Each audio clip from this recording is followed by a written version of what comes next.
Welcome to யுகம் கனெக்டுடன் கிருத்திகா கிச்சனோட செக்ஷனில் இன்றைக்கி நம்ம பார்க்க போகிறது வந்து ரொம்ப ரொம்ப ஈஸிங்க but it amazing taste and சூப்பர்வாக இருக்கக்கூடிய ஒரு ரைஸ் வெரைட்டி. இதை நீங்கள் இம்மீடியட்டாக நீங்கள் வந்து லஞ்சுக்கு பேக் பண்ணிடலாம், இல்லைனா வந்து நைட் டின்னருக்கு ரெடி பண்ணலாம். உங்களுக்கு வேண்டியது ஒரே ஒரு மெயின் இன்க்ரீடியன்ட் தான் இதுக்கு, பாக்கி எல்லாமே உங்கள் வீட்டில் இருக்கும். வாங்க வேண்டியது ஒரு இன்க்ரீடியன்ட் தான் இதில். ஸோ இதை எப்படி பண்ணுறது அப்படின்னு பார்க்கலாம். ரெசிபியோட பேர் என்ன அப்படின்னாக்கா pepper mushroom fried rice.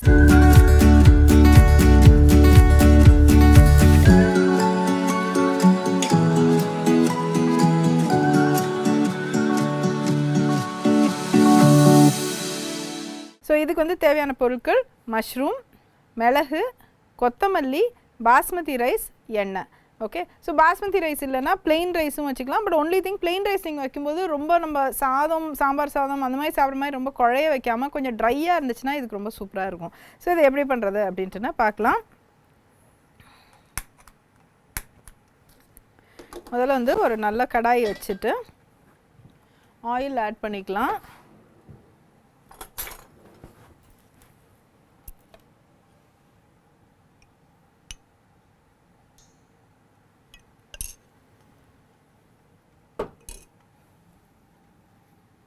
So இந்த ஆக்சுவலாக வந்து இந்த பெப்பர் மஷ்ரூம் ஃப்ரைட் ரைஸ்க்கு வந்து ஆக்சுவலாக வந்து வெங்காயம் வேணாம், எதுவுமே வேணாம். இந்த மஷ்ரூமே வந்து ஒரு சோல் ஒரு நாயகனாக இருக்கும் இந்த பர்டிகுலர் ரெசிபிக்கு. இது ஒன்று போதும். இதுக்கு வந்து மிளகு மட்டும்தான், ஜீரகம் போட்டாலுமே வேறு மாதிரி டேஸ்ட் மாறிடும்.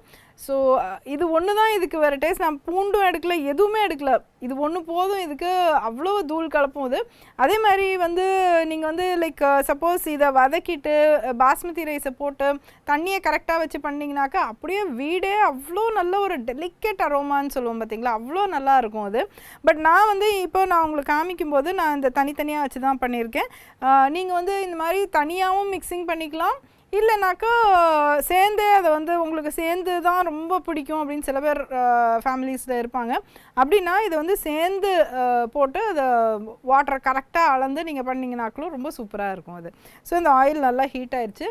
இதில் வந்து மஷ்ரூம், இது நான் ஒரு என்டையர் பேக்கெட் ஆஃப் மஷ்ரூம் எடுத்து வச்சுருக்கேங்க.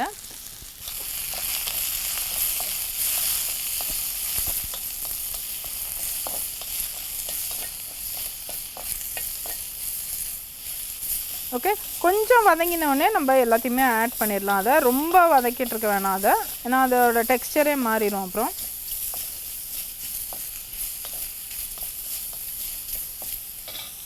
கொஞ்சமாக ஃப்ளேவர் பண்ணிவிட்டு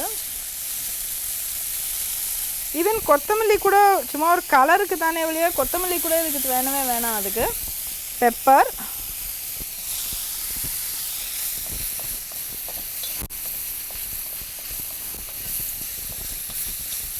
இந்த ஸ்டேஜில் கொஞ்சமாக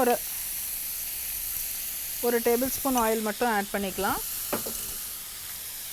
சால்ட்,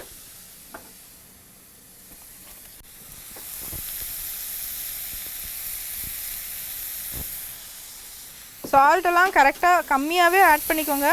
ஏன்னா வந்து இந்த மஷ்ரூம் வந்து அப்படியே வில்ட் ஆகும்னு சொல்லுவோம் இல்லையா, வதங்கி குட்டியூண்டு ஆயிரும். அப்புறம் பார்த்தா நீங்கள் சால்ட் நிறைய ஆட் பண்ணி வச்சுருப்பீங்க.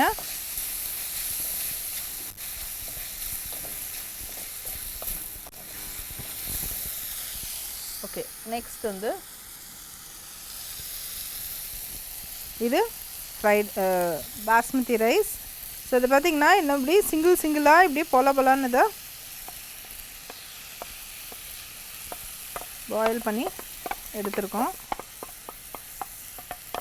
போட்டுட்டு இப்போ இந்த ஸ்டேஜில் ரொம்ப ரொம்ப ஜாக்கிரதையாக 2 ஃபோர்க்கை வச்சு கலரினா கூட அவ்வளோ ஜென்டிலாக இதை கலரி எடுக்கணும். அதை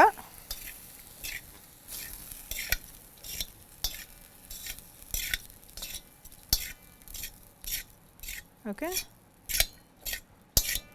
அவ்வளோதான். இதுக்கு அழகாக இருக்கும். உங்களோட லஞ்ச் பாக்ஸில் எல்லாத்துலேயுமே ரொம்ப சூப்பராக இருக்கும் இது. அண்ட் யம்மினா அவ்வளோ சூப்பராக இருக்கும். ரொம்ப ஏதாவது தொட்டு தான் சாப்பிட்ணுன்னா ஒரு சின்ன சிப்ஸ் பேக்கெட் போதும், இல்லைனா நீங்கள் ஹெல்த்தியாக சாப்பிட்ணுன்னா ரைத்தா மோர் தென் இனஃப். ஓகே, இப்போ எப்படி பிளேட் பண்ணுறதுன்னு பார்த்துடலாம்.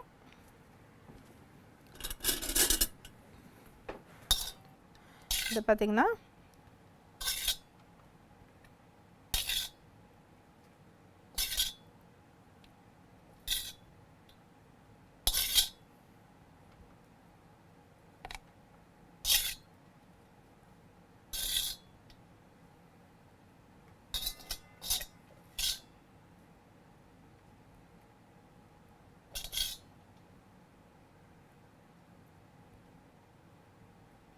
ஸோ ஆக்சுவலாக வந்து இப்போ வந்து இந்த பிளேட் நீங்கள் யூஸ் பண்ணுறீங்க, இதை வந்து நீங்கள் அப்படியே நீங்கள் வச்சு எடுத்துக்கலாம் அப்படின்னு இதுக்குன்னு ஒரு பாக்ஸ் இல்லைன்னா, ஒன் மோர் ஐடியா நான் என்ன சொல்கிறேன்னா, இதை நீங்கள் டிப்பாக கூட யூஸ் பண்ணிக்கலாம்.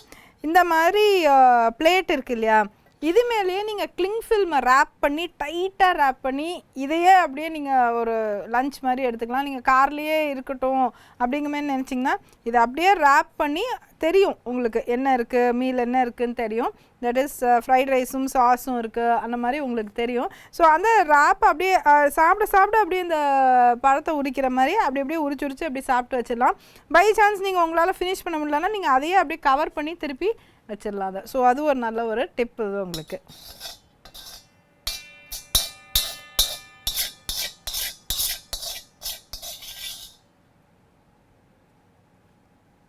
அண்டு ஸ்பூனுக்கும் நான் டிப் ஒன்று கொடுக்குறேன். நீங்கள் ஃபஸ்ட் லேயரில் இன்னும் டபுள் ரேப்பிங் நீங்கள் பண்ணிங்கன்னா ஒரு நல்ல க்ளீன் ஸ்பூன் எடுத்து அது மேலே வச்சு அதையும் அது மேலே ரேப் பண்ணிடுங்க. ஸோ ஸ்பூன் வந்து கீழே விழுந்துச்சா இல்லையா அப்படிங்கிற கிளென்லினஸ் ஆஸ்பெக்ட்லேயும் உங்களுக்கு அது கவர் ஆயிரும்.